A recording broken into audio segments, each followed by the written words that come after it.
Well, there's no question the state of Tennessee is considering a whole host of judicial reforms, and it's because of some serious court complaints, from judges not being punished or disciplined to lawyers paying the price for complaining about judges.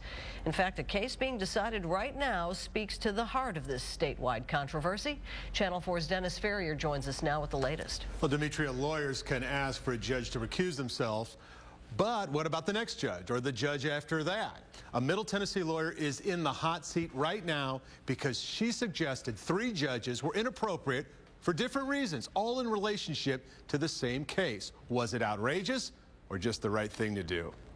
Cindy Cheatham said she just wanted her client to get a fair trial, that Marla Byram had married into a well-known Franklin County family, and that her divorce case, her domestic abuse case, her custody case, it was all stacked against Marla.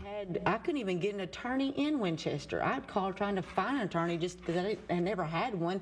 They wouldn't touch me because I was in Evans. They told me I'd have to find someone outside the county. So if that was the case, I needed a judge that didn't know anything about these people. They were just so well known.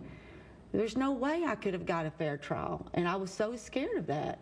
Marla Byram hired Cindy Cheatham, who said she found huge conflicts with judges involved in the case.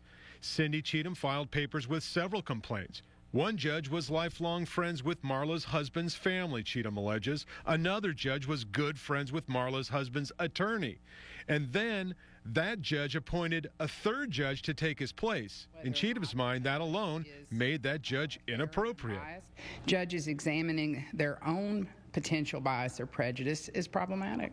The Board of Professional Responsibility argues that in court, Cheatham was unable to state any reasonable basis for the accusations against members of the judiciary, and that she should take this as a lesson learned and refrain from seeking to recuse a judge on frivolous grounds. The board recommends public censure. Cheatham says this is the price lawyers in Tennessee pay for trying to hold judges accountable. I think there needs to be a new mechanism to ask a judge to examine their own bias or prejudice in a case, because a fair and unbiased judiciary is the most important right a litigant has. A panel of judges will now take up to 6 weeks to decide whether Cynthia Cheatham deserves to be publicly censured or not. But the issue of judge recusals and the consequences against lawyers who complain about judges who don't recuse themselves is going to be a big topic this legislative session. It's being discussed by a lot of people, not just in that one courtroom. Well, something to watch. Dennis, thank you. Metro schools may get tougher